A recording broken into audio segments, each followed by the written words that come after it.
mega love shoutout sa ating mga solid supporters ng Team Mides, International Solid Family, Worldwide, International Italy, Philippines Fans Group, Bacolod and Panay Island, Barcelona, Spain Chapter, USA and Canada, Team Europe and Hong Kong, at sa iba pa mga supporters na nanggaling sa mga team na sinusundan pa rin nila si Mides.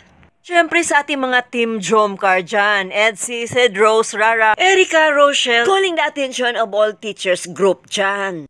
Isang mapagpalang araw sa inyo lahat, sang sulok man kayo ng mundo naroroon. Binabati ko si Ma'am Ana Rita Reyes ng Solid Mides International. And please, pakifollow na lang yung YouTube channel niya. At syempre, Laguna, Cotabato, Cebu, Southern Leyte o Tacloban, and Saudi. Isang mapagpalang araw sa inyo lahat. Oops! Ito na sila. Ang ating official reactionist ng Team Mides na pinangungunahan ni Boss MG, si Marinduking Gala, PW Rams, Miko Lopez, My Vlogs, FMT Channel, at ang inyong lingkod, Egypta TV. Maraming salamat sa inyo lahat. Sana suportahan nyo kami. At sana sa mga viewers, huwag sana kayong maligaw ng landas.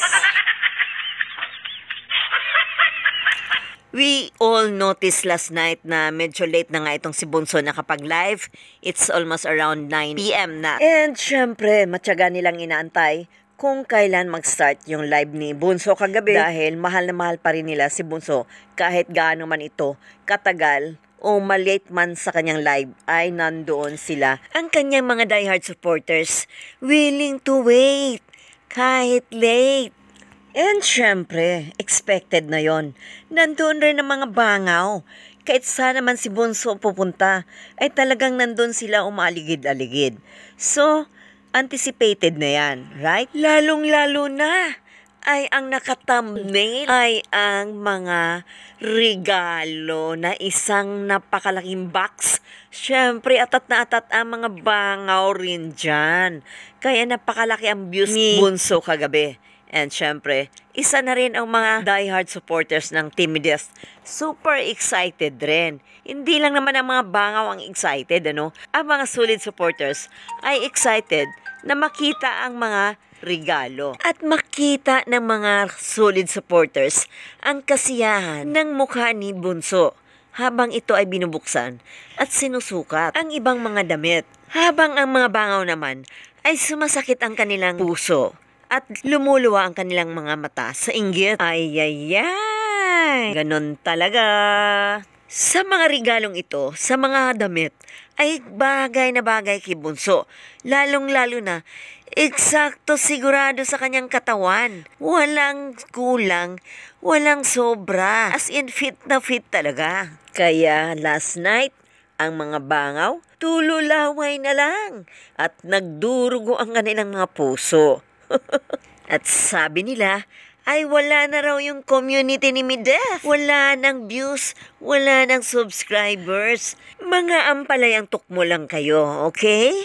At ang mga magagandang damit ni Bunso ay bagay na bagay sa kanya.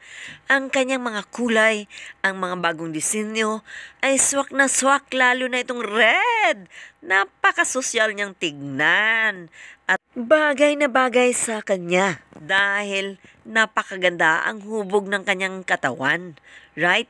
Hindi siya mataba at hindi rin siya payat. Tamang-tama lang baling kinita, gayak ng kanyang katawan. Baka mas lalong may love sa kanya si Mr. Brown Eyes. Patay na tayo dyan, wala na tayong Bunso.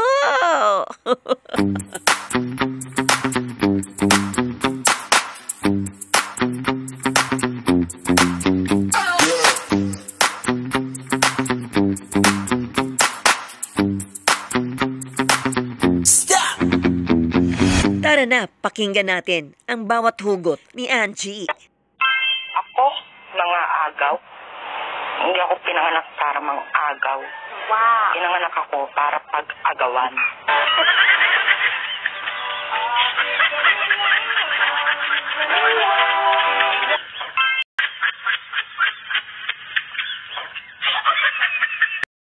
Gusto mong mangialam sa buhay ko? May pangambag ka ba? Kasi kung wala, matulog ka na lang.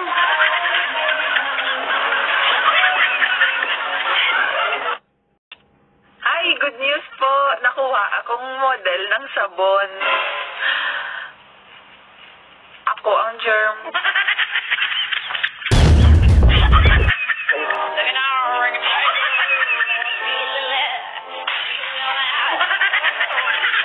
Sira ulo. Well,